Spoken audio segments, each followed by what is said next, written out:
Welcome to another episode of Once Upon a Time in the Arena Football League. Of course, I am your host, Damon Mason, and this is my YouTube channel. Forgot the name of my YouTube channel. Okay. This is my video podcast on my YouTube channel, so that's a shame. But yeah, hey, I'm not afraid of messing up. Sometimes it happens. I've been doing it so long that I forgot.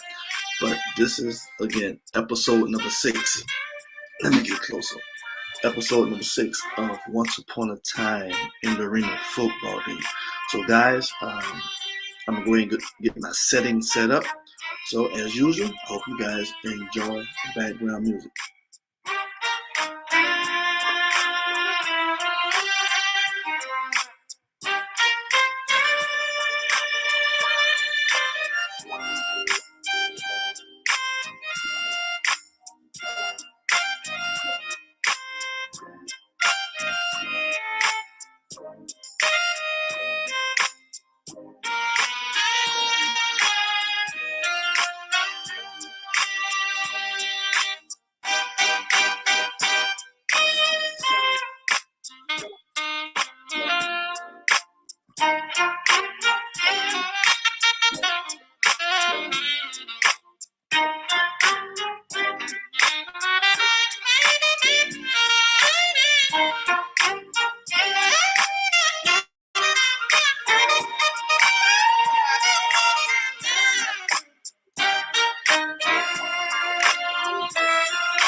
All right, everyone. It took quicker than I thought, sooner than I thought. So once again, welcome. My name is Damon Mason. And yes, I figured out the name of my YouTube channel. my video podcast on YouTube is Football Chronicles. And this is episode number 6 of Once Upon a Time in the Arena Football League. Now, normally I recap, but since I'm so deep into the episode, guys, roughly, I will share this here. Roughly what I'm doing, I've often done this, but it's an opportunity for me to document, everything that I've accomplished and everything that I'm currently doing right now with my company, Diamonds of Extension, helping high school student athletes getting exposure for scholarship opportunities. At the same time, I present myself as a mentor and many other things. I won't go into that, but for all the information that I've been sharing over the years since retiring from playing football, I can't recall talking much about my experience on the professional levels. And again, that's relevant because there are so many young men who are playing some type of professional sports besides the NFL. We have the XFL, the USFL League, of course the Canadian Football League, and all the indoor games out there. And at the same time, for the those young men who are in college, grinding, trying, and praying or preparing in some shape, form, or fashion for a potential opportunity as a professional athlete. So with all that being said, it just got to the point where as I do what I do with my endeavors, I was reminded. I'm often reminded of my grind and all the things that I had to do. So even as a coach and a mentor, a lot of stuff that I teach, I try to share from my own personal experience, everything that I've learned, not just from high school, not just from college.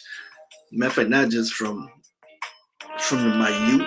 I call it my developmental stage. Youth, adolescent, teenager, which is the high school years, young adult, which was those collegiate years. Young man and adult, which can kind of go into those years as a professional athlete in the football league. So that was kind of choppy of an explanation, but I like giving some type of recap. But again, we're in episode number 6 of Once Upon a Time in the Arena Football League. And if I can recollect, in episode number 5, I had covered my experiences for the first time leaving the Atlanta Predators, went to the New Jersey Gladiators, was the turnaround team of the year. I made the All Arena team for the third consecutive year. I beat my former team, the Orlando Predators, in the regular season game, only to lose to them in the quarterfinals. I'm sorry. Yeah, the quarterfinals of the Arena Football League playoff.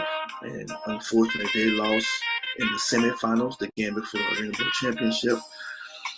And then the very next year, the team moved to Las Vegas and became the Las Vegas Gladiators. And had an up and down year. I was a franchise player who was actually, to some degree, bench, even though I was getting paid franchise money. I was not playing franchise time, which in a sense, to some degree, it would be like as an individual, man, I don't care if I'm getting, if I'm playing, I'm getting paid every week. But the player in me was like, y'all the ones are stupid because you paying me all this money, but you're barely playing. I want to play. So that was, that was my problem. And then some significant things that took place, like instead of me just complaining, because I did complain, but I did more action. I did something about it, and that's, I love to give a message. So even though I was facing adversity, guys, I tried my best to say, okay, well, for some reason they doubt me. One coach said I wasn't good no more. I'm old. So I took more time in taking care of my body. At midnight, I would go to the gym and work out and do all my stuff. And at practice, instead of me just sitting on the sidelines waiting for my opportunity to get in, I went on scout team. So I was constantly evolving and getting myself in better shape and mentally and physically.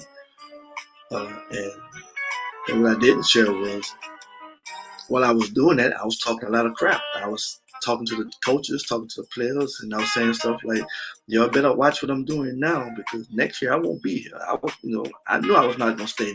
Nothing they could have said and done was gonna make me want to come back to that team for what I've experienced. I'm a football player. I love to play. I love to play the game of football.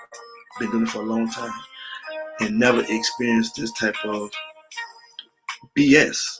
You know, the BS that you will see on the professional level. So, needless to say, things happen. I ended up leaving. Free agent. I was a free agent. I didn't even think about re-signing, and I ended up going to the Carolina Cobras. So that's where episode number 6 is going to take place. I ended up going to the Carolina Cobras, and even before the Cobras, that was the inaugural year of the New Orleans Voodoo and Coach Mike knew. And the idea of going back to Louisiana and playing in my hometown, and basically this, not my city because I'm from La Place, Louisiana, but we're talking about 35, 45-minute ride, depends on traffic. A chance to play near my family, near my high school, about 2 hours from my college. You know, I wanted that opportunity, and I had the opportunity to speak with the general manager. I won't say Mickey Loomis, and I'll be very honest with you. It was my first and only NFL experience with an NFL general manager. And he called me and we talked. We had a great conversation. He said, "Well, damn it, do not his word." He said, "This is what I'm going to do. I'm going to make you an offer. You can accept this offer or you're going to reject it. But if you reject it, that offer is off the table. The offer will go lower." And so the man didn't play. So needless to say, I didn't take the offer. It was way beneath. I was going backwards, guys. I was going backwards financially. So now you talk about in episode 6, you talk about 2002, but really 2003.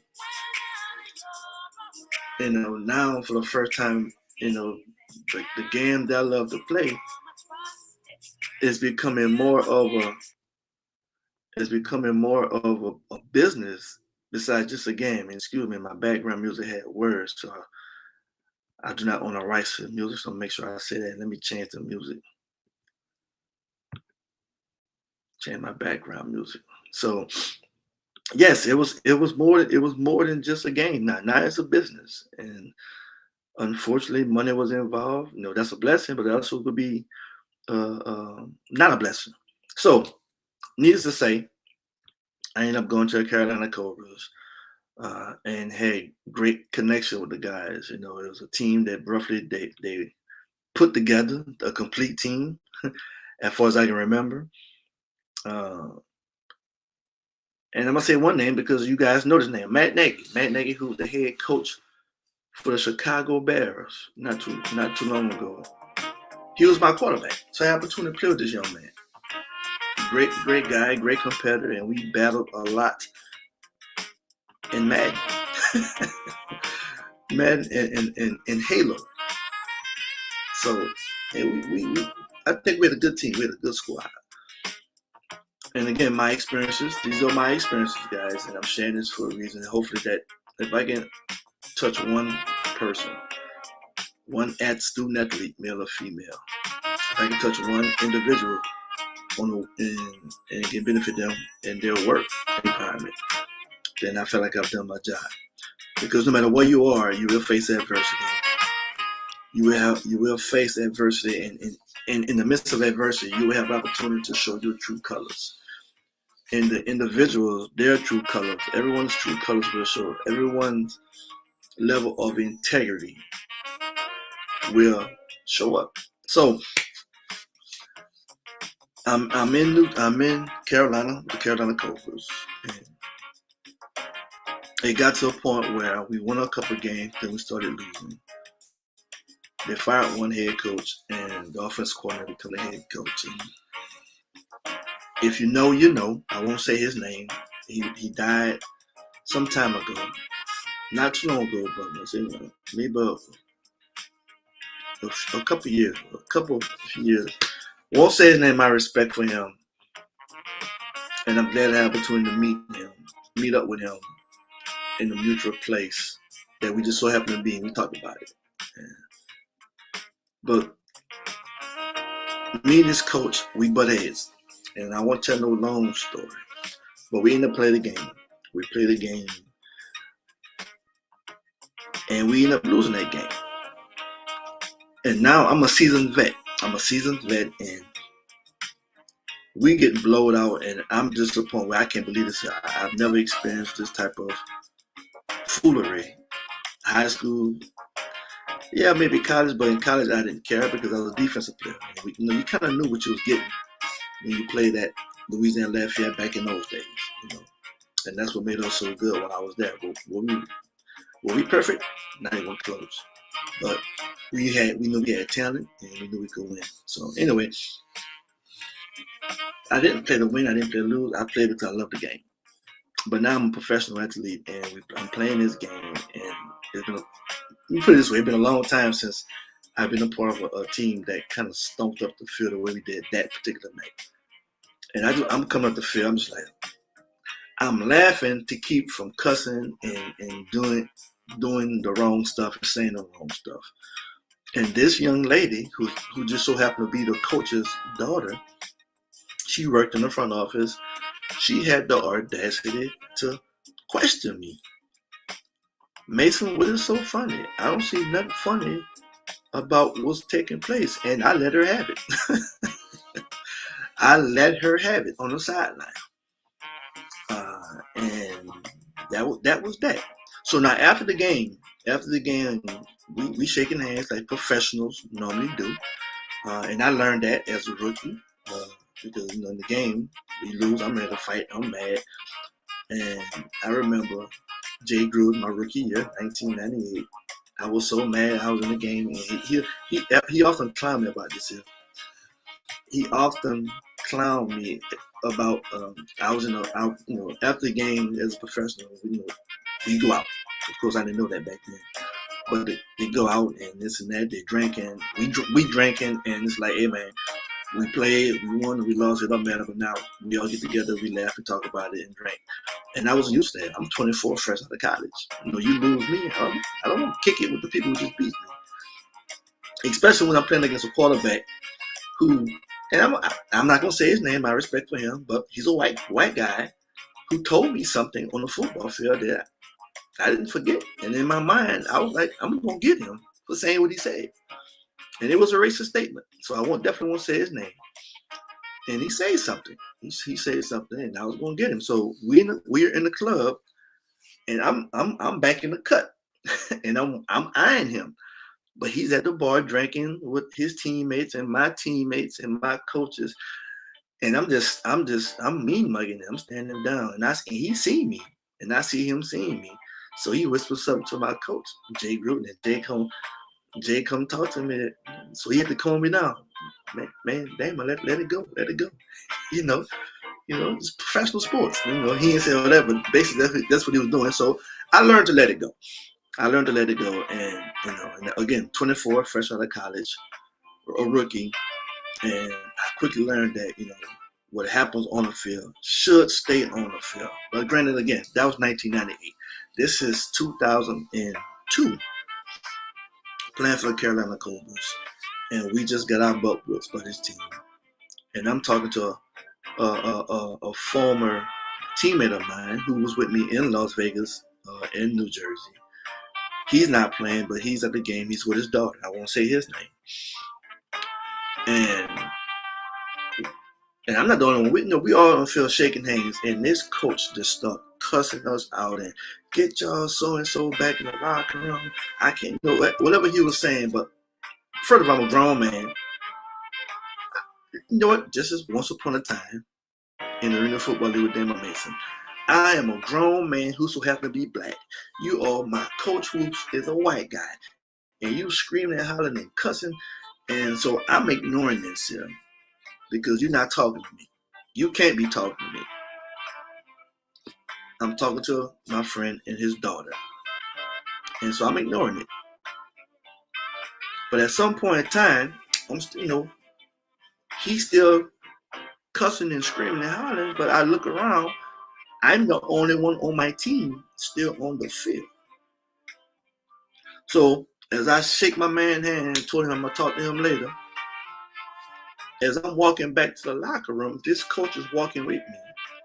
And he's steady yapping off at the mouth with all this foul language. Now it's personal. It's personal because it's just me and this coach. So you ain't talking to nobody else. You must be talking to me, but I don't say nothing. So by the time I get into the locker room, I done had my fill. I'm like, ooh, if this man say one more thing, I'm going to jump on it. So now he's in the locker room and he's ripping the entire football team a new one verbally.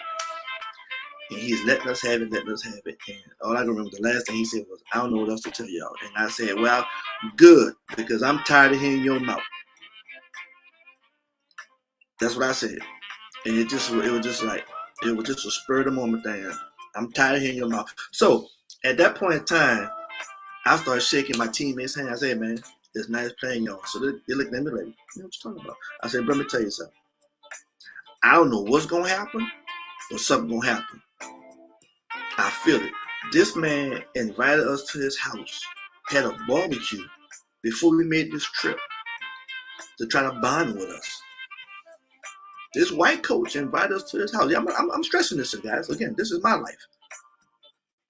Because again, y'all hear about things, but you don't know. I'm telling you, and if you know, you know. I'm not saying no names. I'm not even gonna say the team. I already said the team. So if you can figure it out, you can figure it out.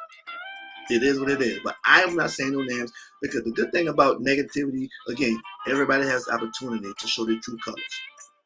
And at the end of the day, I'm pleased to say that everything that I have experienced,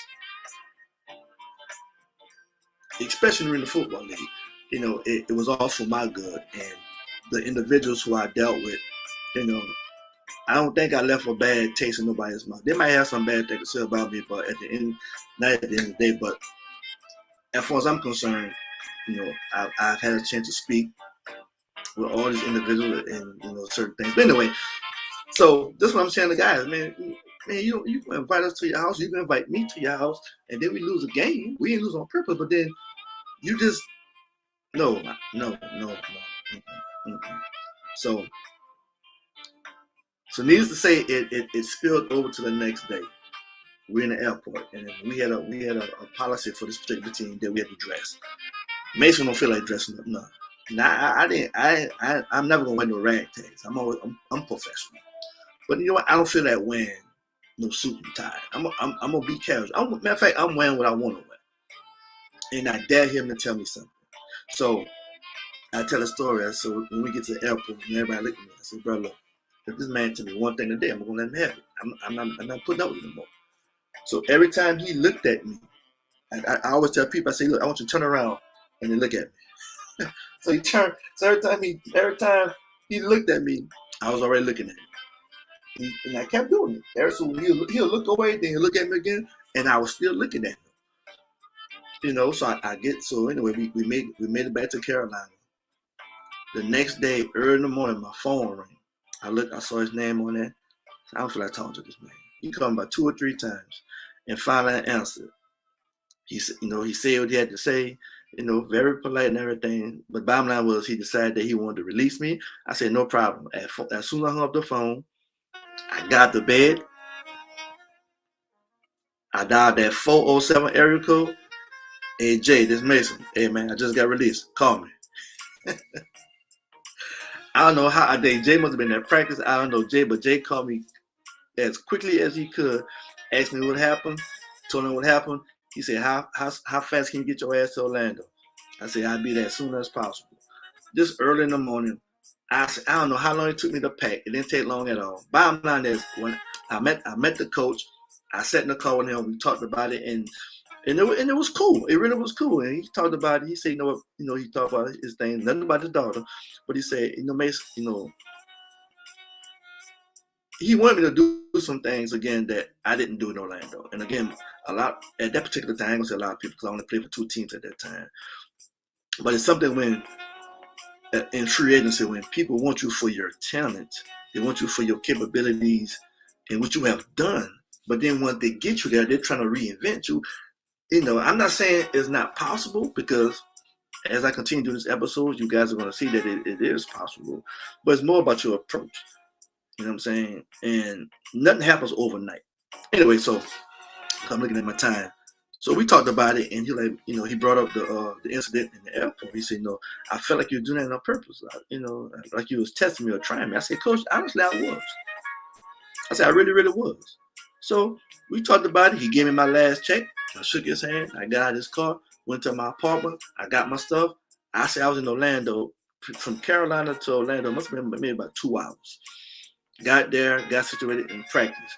So, and I received a phone call later that day from a couple of my former teammates in Carolina. Like, man, where you at? I said, I'm in Orlando.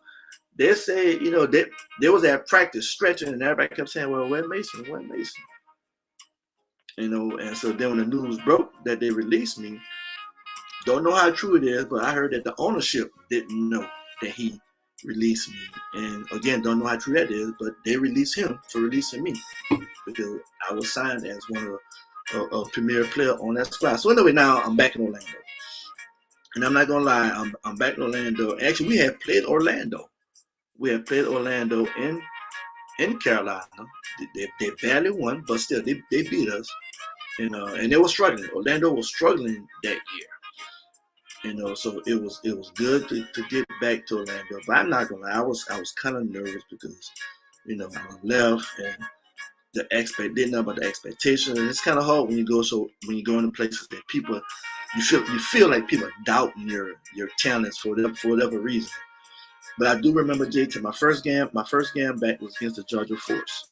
And that was like the next day, a day or two. And he had me playing backside just to, get reacclimated. And I do remember him telling me in the locker room here in Georgia, he said, don't think that you have to do anything over special. I don't need you to come out here and create no miracles. Just play your game.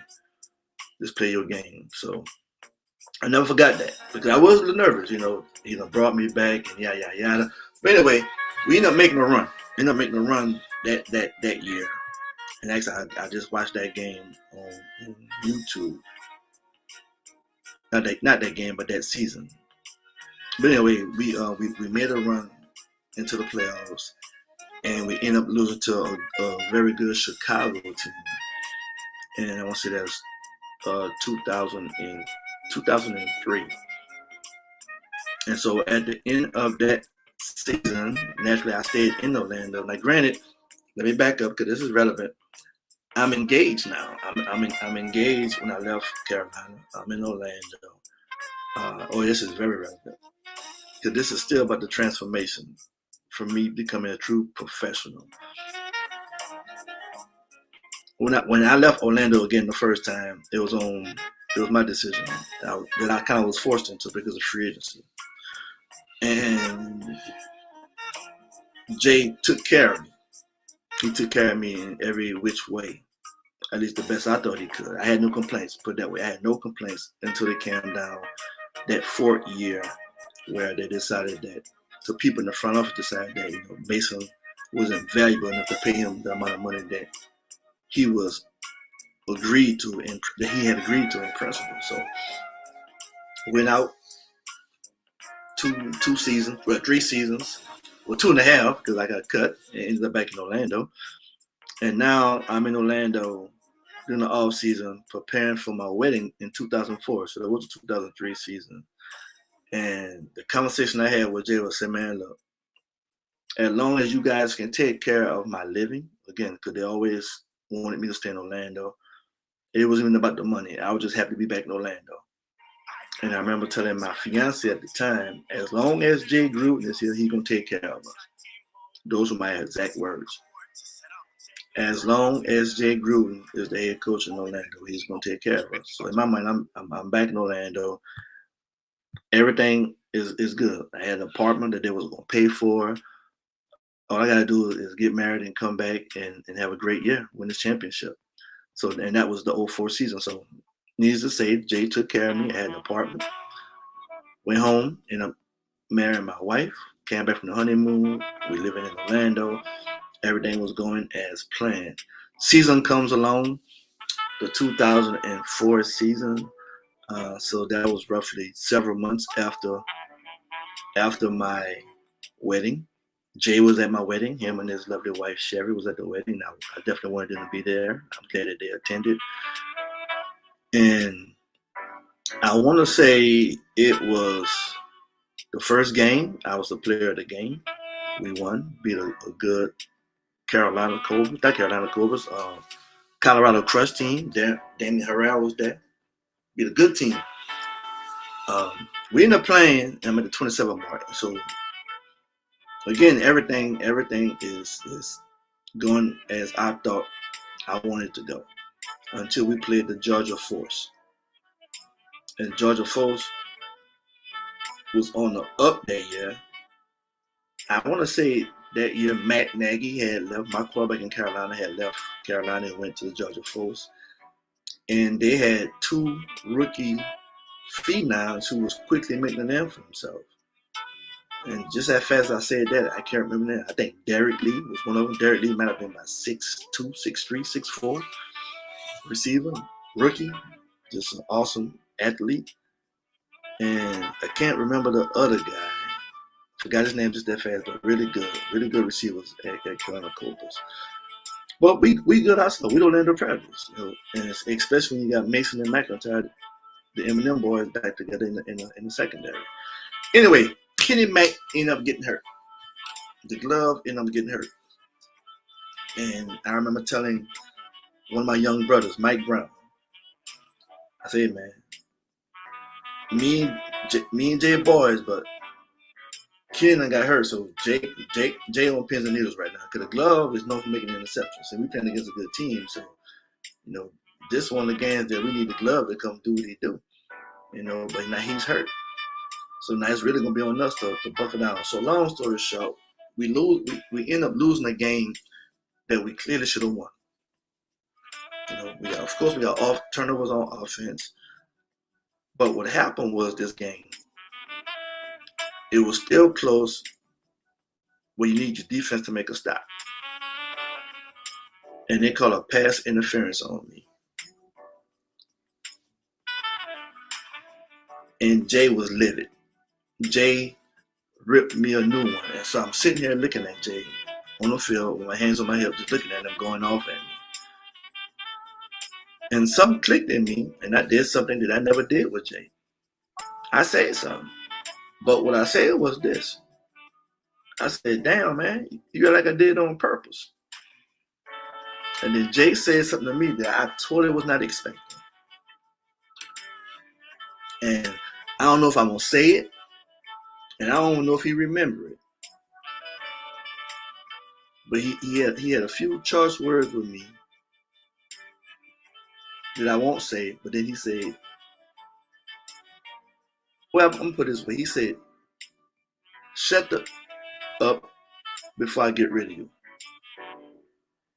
And when he said that, I just looked at him.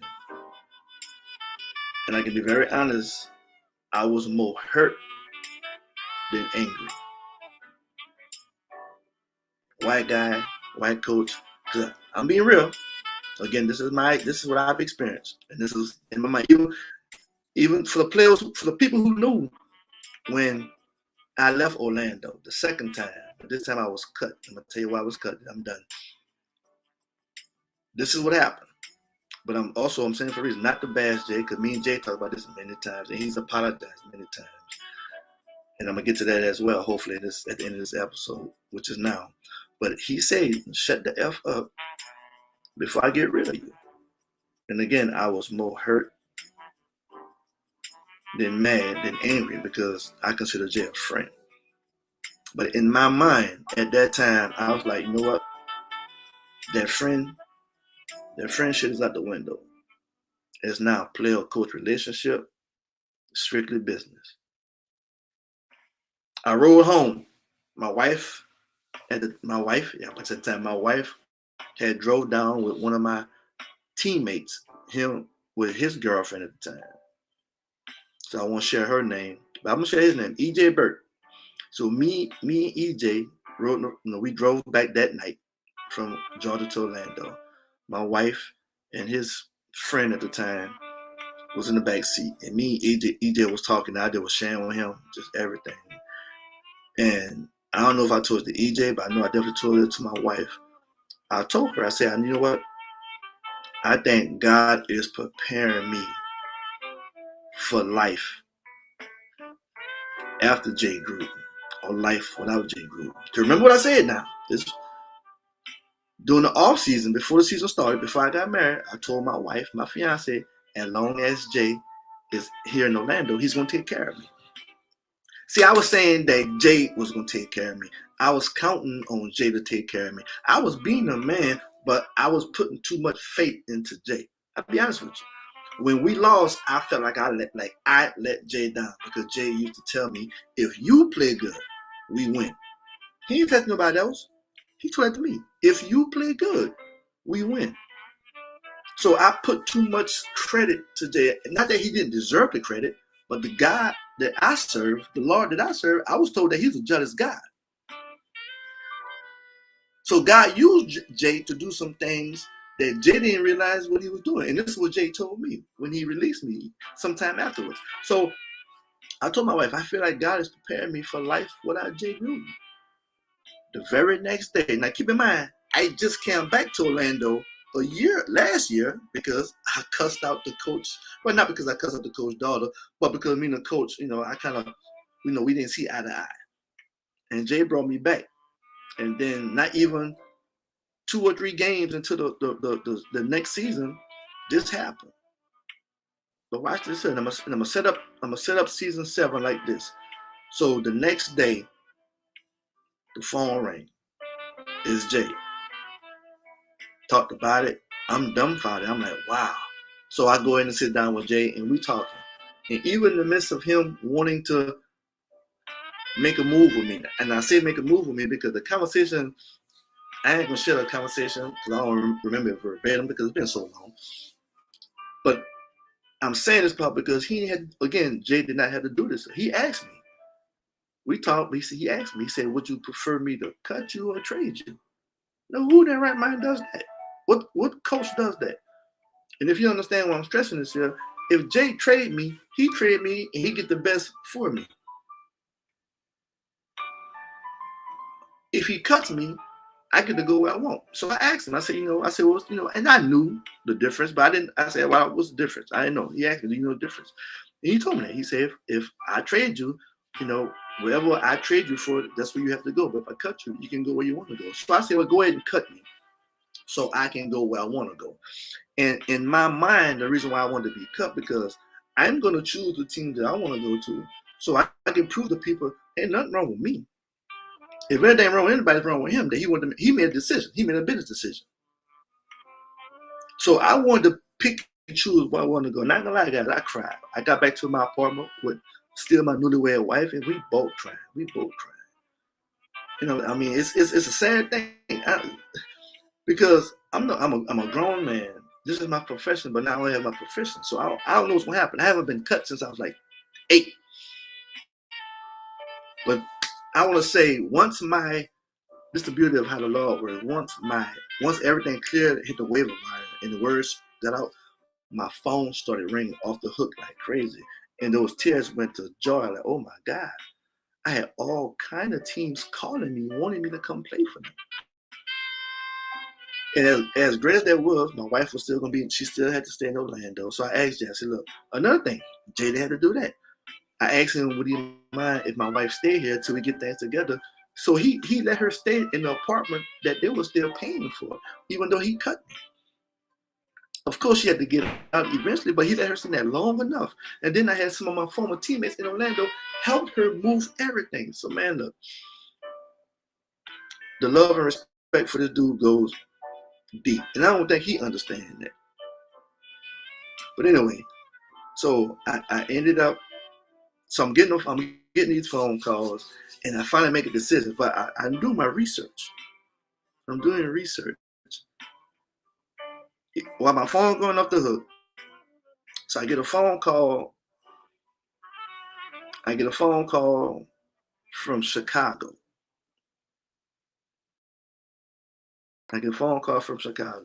They wanted me to come, and Chicago ended up losing in the semifinal games to Colorado, who ended up winning the championship that year.